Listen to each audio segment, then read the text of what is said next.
Hi, and welcome to another Kalicube Tuesdays. I'm Jason Barnard, I'm the brand SERP guy, and I'm here today with Kevin Moehlenkamp, or Moehlenkamp. We were debating how we should say it last week with Sarah. How do you say your name? I say Moehlenkamp, but I have heard many people say Moehlenkamp or Moehlenkamp. I think either way, it's as confusing as the other, so whichever you choose. I've seen every spelling and pronunciation of it in the world. I'll bet you've seen some funny old spellings of that name. Yeah, definitely. A quick hello and we're good to go. Welcome to the show, Kevin Moehlenkamp. Wonderful. Delightful. It was Scott Turman who introduced us. He said, you're a super duper brand expert, and I know that you are. And I'm interested in talking to you because you come from a traditional brand world, whereas I'm very much the digital brand world, and I think you can open my horizons. Am I correct? You know what? If I achieve that today, based on your fantastic background, I will count that as one of my accomplishments, Jason. That's a grand ambition, but yes. Brilliant. Well, that's what we're looking forward to. So we're going to be talking about branding. It's an essential ingredient, not just decoration. I think that's a really lovely way of putting it. People think, oh, my brand is this decoration. It's the wrapping to the what I'm offering, but it's actually the foundation of everything you are. But before we get into that, we're looking at my perspective on brand, which is very much digital. And today it's modern digital with Google's search generative experience. I looked up your company, Garrand or Garrand, and you get a delightful generative experience, which is accurate in the description. But because Garrand is ambiguous, the questions are Garrand and Co., Garrand Ring, Garrand Jewelers, and there are 3 different results. What I see there is that you've chosen a company name that's ambiguous. Has that been a struggle in traditional marketing for you? I don't find it to be. I think a lot of our, in terms of who we're trying to attract, it is such a long-term relationship. We find that for us to make a connection and to actually follow up and sort of and seal a deal, if you will, it goes well beyond sort of the name. We want to online ensure, obviously, that we're being found in the right way. So I'm anxious to hear everything you have to say, because obviously that first connection is so important, and how we choose to follow up on that connection is going to be up to us. But which is a brilliant point, and it's something I tend to forget. I tend to think whoever we are, we need to really care 100%, first and foremost, about what Google shows when somebody Googles our name. But you're right. Most of the people that we're connecting with as a B2B business and agency like yourself are people who don't come through that channel, who come from social media or reading our articles or watching this podcast, for example. So I'm focusing perhaps too much on my own speciality, and I should be looking more at a broader branding perspective, which is what you're going to teach me about. Yeah, and we see everything that way. And I think even Jason, thinking about branded search and sort of how to, when I think about branded search and maybe a slightly, I'd loathe to use the word traditional, but sort of in a classic sort of interpretation of brand. I think everything we do and every channel we choose to sort of reach our audience is a connection point, and in that connection point, you have to give something back. And I think you as someone who has such a varied background in storytelling and music and understanding narrative, I think you are somebody who is uniquely at that intersection of sort of reach and also sort of relevance. But that brings me to a question of the balance between being interesting, being helpful, i.e. giving something back, and being actually the solution to the problem. What's the balance between the 3 as a brand? I think being the solution to the problem has got to be a given. If you're not, I think today people have so much information at their fingertips. They'll know very quickly whether you're the right company. That rational processing of sort of their options is, you have to be the solution.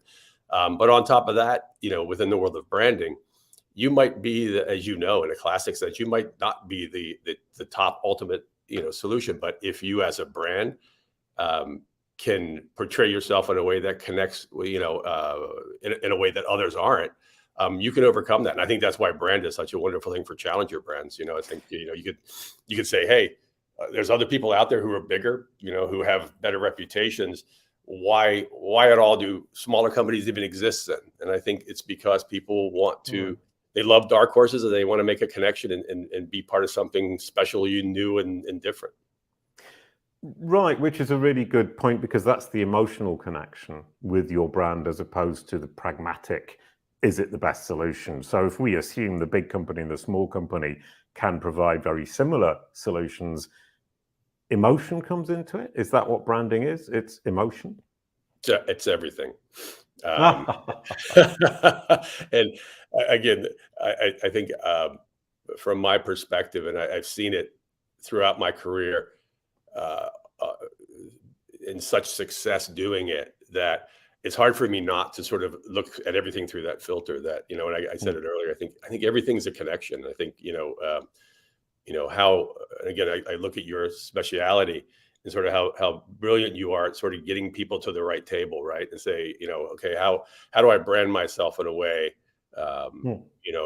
online to ensure that Google recognizes me as a destination, but then how am I positioning myself that people find, once they find me, to be a good choice, to be a choice that I want to spend time with and potentially come back to over and over again. Right. And one thing I've done that I think has been a mistake is that I focus so much on looking at how Google represents my brand, then focusing on things like Facebook, LinkedIn, search engine journal, search engine land as places where I am present. And the website, i.e. the place where I should be the strongest brand or branding myself the strongest, has been a weak spot. Is that something common, or is it just me? No, I think it's I think it's prevalent in the industry. Right. Okay. I do. It's why currently I'm writing a book on the subject, and it's about really trying to be sort of a return to brand, and sort of what brand in its, capital B form really is. And that when it's executed, and presented the right way, it's potentially one of the most powerful business assets any company or any individual has, online or offline. And I think we have had such an amazing transition of marketing and sort of the way we all connect with each other, that the introduction of sort of new ways to reach people and data and all these amazing tools that all of us have scrambled to learn and really become native on has been so encompassing that I think the notion of brand and the role of brand has become marginalized. And I see a lot of companies who say, we do this, this, and this, and we brand. But it's branding in a small way. And I've had some of these companies who I work with readily admits, like, we sell brand, but we don't really do brand. But we want to make sure that we represent that we do. Right. And that brings me to multiple thoughts. You've just triggered a whole series of thoughts. Number one is our Kalicube process is based in SEO, but we say branding number one, marketing number two, SEO is the packaging number three. So branding comes out top every time. And a lot of people don't really want to dive into that hole. One thing I wanted to ask you is, you said brand with a capital B. What's the difference between brand with a capital B and brand with a small b?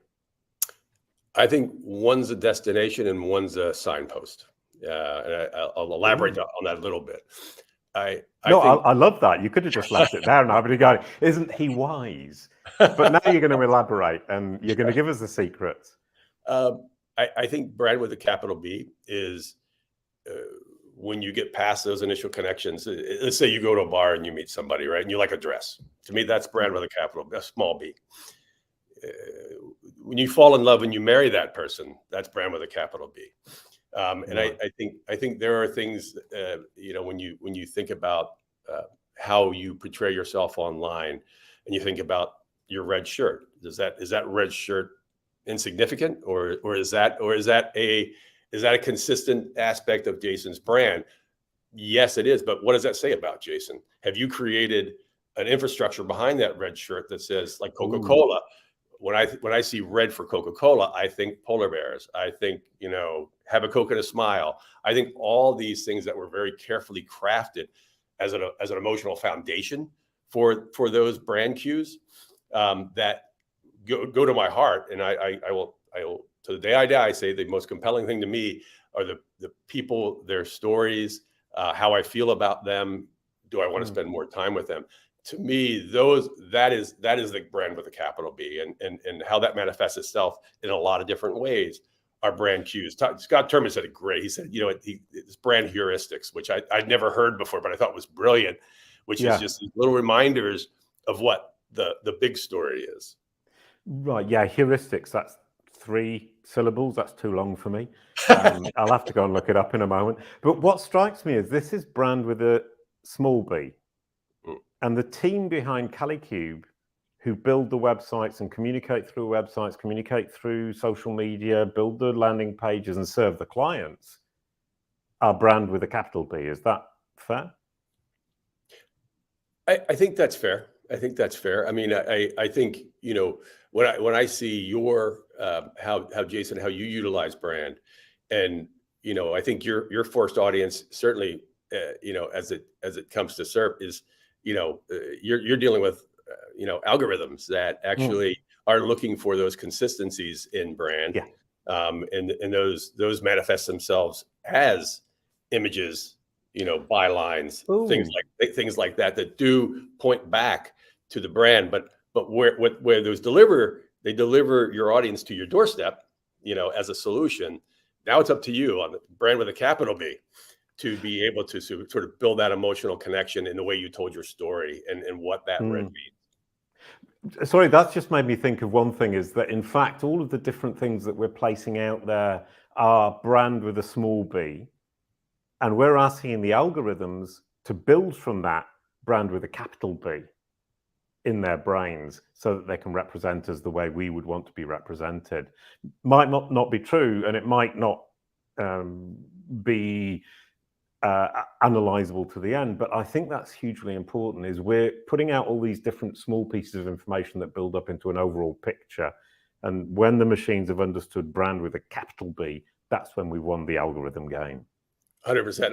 And I would say that it's that relying on Google as they put all those small brand cues together in the capital B, they're very limited in sort of the picture they can paint of your company. It's in the same way AI is this amazing advance in our ability to do our jobs. I think the limitation will always be sort of is it in that human expression, sort of like how does it wrap it all up? How does it create something compelling in the end of the day that is as compelling as you are to me or I am to you? That will always be, well, unless I'm wrong. It'll probably be happening long after I'm dead. They're up and running, and you can fall in love with a machine.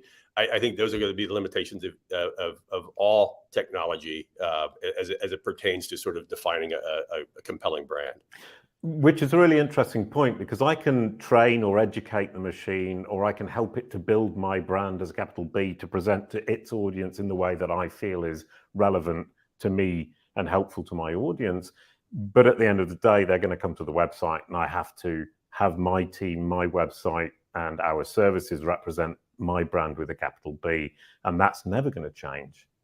No, I think that's and I think even within the way we look at sort of the small B's, and just making sure, and I think that is one of the missed opportunities with companies who do rush in online and are thinking about sort of how do I make sure that I'm at the top of the list in terms of people seeing my name, and my services at the top and on the front page, is that they haven't done the due diligence of saying, what are you about, so that when you are in that position to introduce yourself, and you're talking to someone who has a million options, you're not the only one that comes up on that list. They're looking for, so what is the point of difference? And that's where your brand is, as going to be the thing that sways them to your camp versus the other camp. Yeah. What is it? Like, know and love, or no, what was it? Trust. It's like, know and trust. Yeah. Something along those lines. I keep forgetting. That sounds right. And that's the other point is, can I build a brand that doesn't resonate with me as a human being? I'm the CEO of the company. If I build a brand around an image or an idea that doesn't truly resonate with me, is that going to work? Can I cheat? Short term, you can do that short term. I say that as a creative who's done that over the course of his life. I mean, I say to clients all the time and say, listen, we can create whatever reality you want. Eventually, it catches up to you. Eventually, right. Who you are will be sniffed out on social media, and God forbid, if you've portrayed yourself in a way that's inauthentic, and your audience finds that out, right. The repercussions are swift and horrible, but there's no reason to. I think people just don't really. I think within every company, in every individual, there's the ability to find sort of an authentic, sort of resonating brand. I really do. I think most companies are built with good intent, right. with smart people, and I think they need to find a way to plumb that and express it in a way that feels really unique and different. And that's just, I think that's within the abilities of most people. Right. And so kind of the brand is the personality of the company. And what happens when a smaller company gets bought out by a bigger company? The personality suddenly gets drowned, lost within that larger organization. Buying a smaller company with a personality and a very strong brand, for example, Yoast, I'm thinking of right now in our industry, that's a slight danger with acquisition, is that you lose the personality. 100% true. But it is amazing, I think, individuals' ability to sort of forget those things, Right. You would think that there would be a mass exodus from those brands, and it doesn't happen, because I think those brands have already created a relationship with their audience that they're loath to give up, and it's a truth about our industry, is that brands fulfill an emotional purpose, with audiences. It sounds like a brand guy sort of like, BSing, but truth of the matter is, and we say it, people crave brands and what brands can give them. People who are Nike loyalists, Nike gives them something in return for the purchase. They give them a sense of who they are, and a sense of they championing those people. Same when we did America Runs on Dunkin', that brand and that campaign, it brought up the people. It didn't just say, hey, here's another way to look at coffee. What it said was, this is a coffee for people who are in the background of the country. And I think that was the reason that brand excelled. It gave those people back something more than just a cup of coffee. It gave them a sense of who they were and a sense of purpose. Brilliant. Absolutely. I think you've just broken your phone by punching it very hard because it rang. I apologize for that. No. I apologize for your phone. You're going to have to buy a new one. But I now see why you've written Brand Zealot. I mean, you're truly, truly involved in brand. This is really your thing. I mean, the idea that I can solve your problem as a client is important, but do you feel comfortable with me as a personality brand is the thing that's going to make a long-term relationship? I agree. And again, I go back to Jason. I don't think one is, they're both important. I think it's how you marry them. And like I said, I think it's how you bring. And I think that is what our industry is still trying to struggle with. Is like, when you say, okay, you're a traditional brander. Truth of the matter is, we brand. We're online, and most, I would say, 75% of everything we do is online marketing. And so technically we're digital, but we have a very classic belief in the power of branding, and how that gets expressed. Different channels require different ways to communicate your brand. I always say it's like a book. Your brand is your book, and the way you parse it out is your chapters. Oh, that's lovely. And one thing that does strike me is, I mean, I didn't mean to put you down by saying you're the classic traditional brander, but what does strike me is that I've come from the internet as a brand person. So for me, that's all that exists. And I once said to somebody, you need to bring the offline online. And they said, no, what you mean is you need to take the online offline. You're going, no, that's not what I meant at all. And I think the 25% that's offline, obviously Google and the other platforms, Bing, Apple, Amazon, they can't see it. What value can you see of taking the offline and bringing it online in terms of your brand? It's what we do. Again, I look at everything as connections or potential connections, right? And I believe every connection is driven by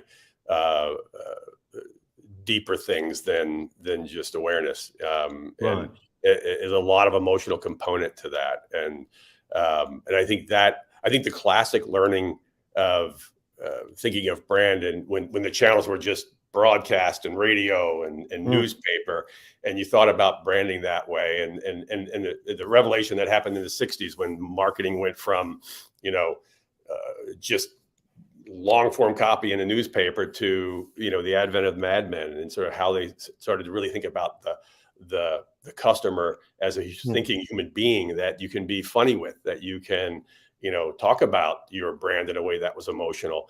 That revolution, and all the things that came of that, I still feel as powerful as they've ever been. And we need to continue to think that way about our audience as we connect with them online. That if you don't, I think you're missing you lose a big asset. Right. Which is a huge point. And the other thing that just struck me there is you talk about connections. So should we be talking about brand connections rather than brand awareness? I think so. I think so. I think aware, to me, awareness is, I say today, it's like digital marketing at its worst is a swarm of gnats. You know what I mean? And right. If you're lucky, one might inadvertently fly up your nose, and get past your radar. It's hard for the average customer with being inundated with messaging today to sort of parse all of it. And the way they're parsing it is, relevance and sort of is their message more uniquely suited for the way I live my life than that message over there. And the more we can help them to bridge that gap between them and us by creating a really smart, relevant brand, you've made it easier for them, and I think right. it's almost, there was a great book written years ago called Under the Radar, and it's probably written 20 years ago. It's probably even more relevant today, but it was just how astute today's average consumer is in terms of being able to shut out out of necessity the massive amount of marketing messages that they're bombarded with, and I think the same goes online. It's like how do you as someone trying to garner their attention, how do you get under their radar? And I think relevance and brand is the way. Right. No, 100%. And kind of really focusing in there on brand awareness is one thing. I can be aware of a brand, but have I connected with the brand thanks to that awareness? And that's a really great distinction. And the next question is, as you said, it's gnats flying all around. And for people who are listening to the podcast audio only, as Kevin said, that one gnat might fly up your nose, he immediately touched his own nose, which I found delightful. So all of this activity is gnats flying around. And as brands, we tend to try and create as many gnats as possible with that hope that one will fly up the person's nose.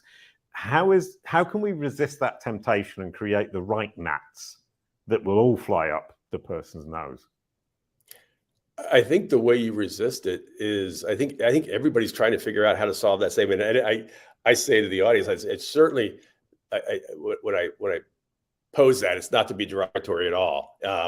we have a lot of ability to reach people today. Why not take advantage of that?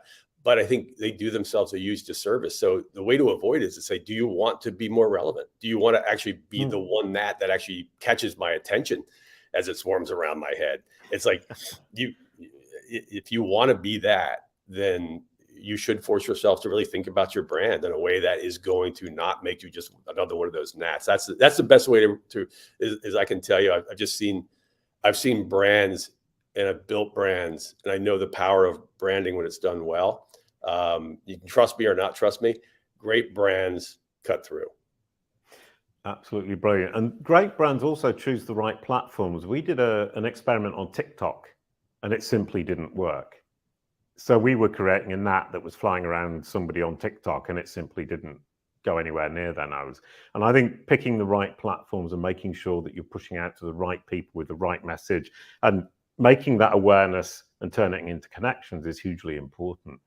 Super duper. That was absolutely brilliant. Now, the last question, which is always my favorite moment, is how does super solid branding help with branded search?